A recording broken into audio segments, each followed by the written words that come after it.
Welcome, Aftermarket Pros, to For the Record. Now, listen to a slice of wisdom, a concept, a sentiment, and maybe even a rant from one of your industry colleagues. For the Record. Hey, Carm Capriato here with the For the Record podcast that always serves up some deep advice to ponder. And with me for another great round of wisdom and insight is Bill Haas, who says you've got to know what your dealer competition's doing. Hey, do you consider yourself an early adopter? Well, do you like to stay ahead of the technology curve?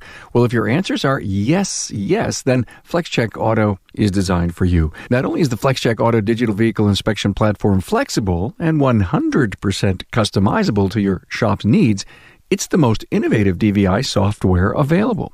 Hey, you know DVI is revolutionizing the auto industry. And if you've been thinking about making the switch from a paper inspection process, start your 30-day free trial with FlexCheckAuto.com. Now, you'll be joining the industry-leading cutting-edge shops that are enjoying increased average repair order and more satisfied customers with FlexCheck Auto. Go to FlexCheckAuto.com and get started today. Hey, glad to have you part of our ecosystem. Now, please join us on all social media, Facebook, LinkedIn, Twitter, Instagram, and join the insider email alerts for all new episodes. All connections to the podcast can be found at remarkableresults.biz/social. And in fact, spend some time on the website. A lot of great stuff there. Hey, paying attention to the dealer network will make you smarter. Remember, they need technicians just like you, and they need and covet customers just like you. Now, the more you know, the better you can compete. Now, with independents serving about 66 to 70% of post-warranty vehicles, please don't take that for granted. Don't always assume you're going to have that market share. Bill Haas from Haas Performance Consulting gives you a list of what you need to do to stay strong and relevant to dealer competition. Hey, it's Bill Haas from Haas Performance Consulting on For the Record with Carm Capriato. Carm, thanks for hanging out with me today. Thanks, Bill. Nice to have you here. What have you been reading lately? I'll tell you what, man. I'm reading the Fixed Ops Journal. Now, this is a publication that goes out to fixed operations managers and dealerships, right?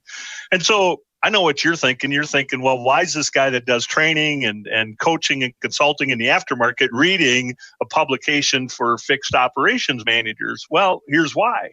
Because I think we really have to pay attention to what's going on in that part of the world as well. I look at it this way. For me to help my clientele in the aftermarket, the independent repair shops, I think we have to be smart enough to know what's going on in the dealer world, because I think the dealer's the big competitor. That's who we really have to pay attention to going forward.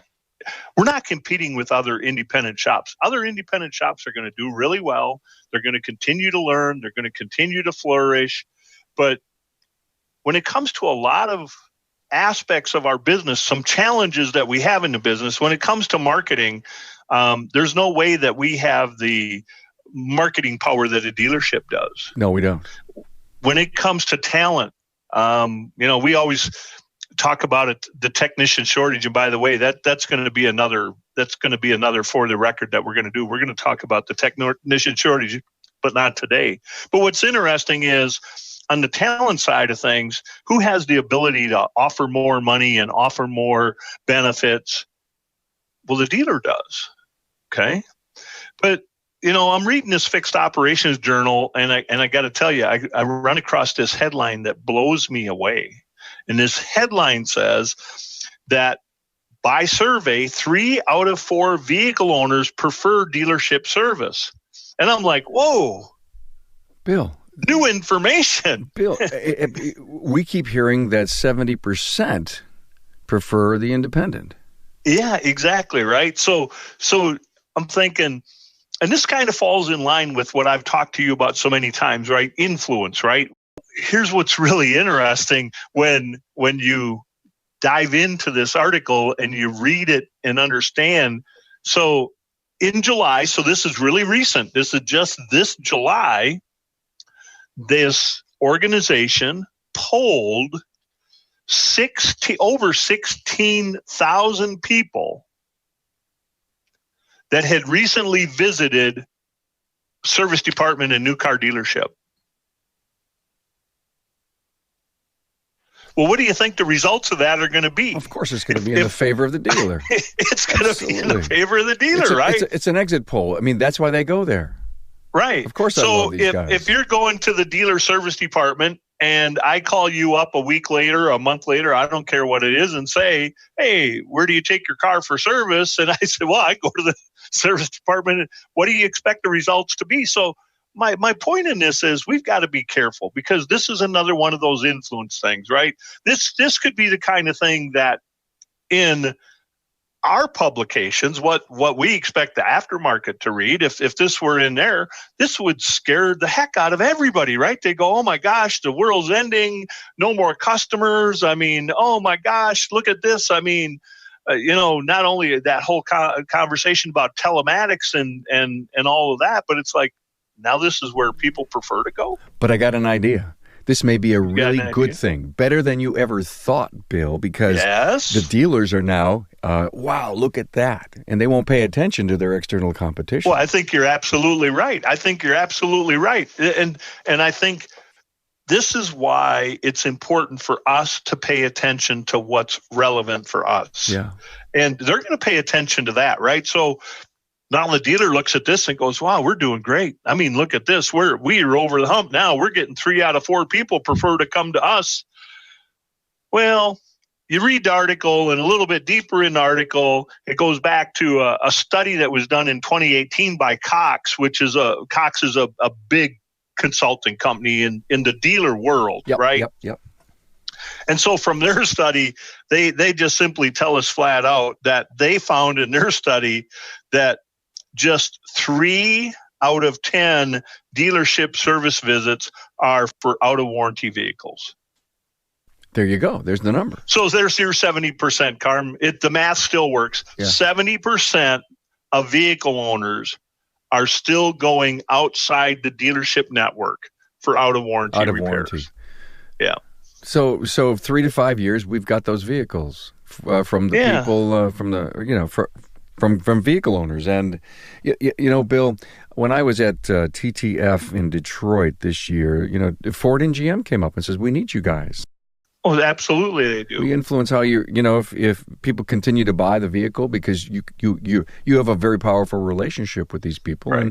And we want you to keep fixing our vehicles, because guess what? They break and they wear out in, 11.8 year old cars. And if you can fix them, you're not going to talk bad about our product. That's right. Right. But here's what I want to share with everybody today. This is my influence thing today, is I never want my customer to have an experience with one of my competitors. So when I look at this 30% of cars that are going to the dealership for that warranty or recall issue, whatever that might be, here's the opportunity for the aftermarket. Here's the opportunity for the independent repair shop. Provide that service to your clients.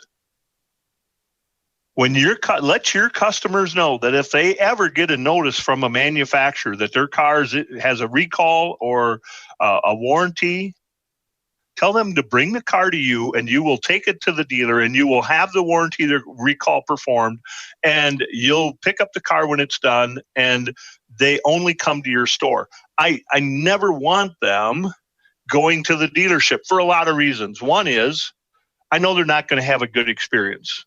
I know that they just become a number there, that in most dealerships, trying to find a dealership that provides exceptional customer service is so hard to find. It's unbelievable. I know of a few, but on a large scale, it's really hard to find. So why would I want my customer to go be treated poorly? Number one. Number two, what if this car is on the verge of being out of warranty, okay, and hitting a mileage point of needing major maintenance services, and they go to the dealership for a warranty and recall and get talked out of the car and put into a brand new car, and now that opportunity for me is gone, okay? Or that it goes there for warranty and recall, and some very aggressive service advisor in the dealership starts selling them all kinds of things that they don't need. So see, now I've got all these reasons I will not expose my customer to that environment. Right. So become the advocate for your customer. Say, let me take care of that for you. I'm the only place you ever need to call for any problem with your car. And if it's something we can't do because it's a warranty, we'll get that taken care of too. Bill, it goes back to education, because I'm sitting here saying, okay, my customer's got a car. He's got 150,000 miles on it. We've been taking care of it. It's getting to the point where it really needs a lot of work. And he doesn't even consult with us in any way. He just goes and buys a vehicle.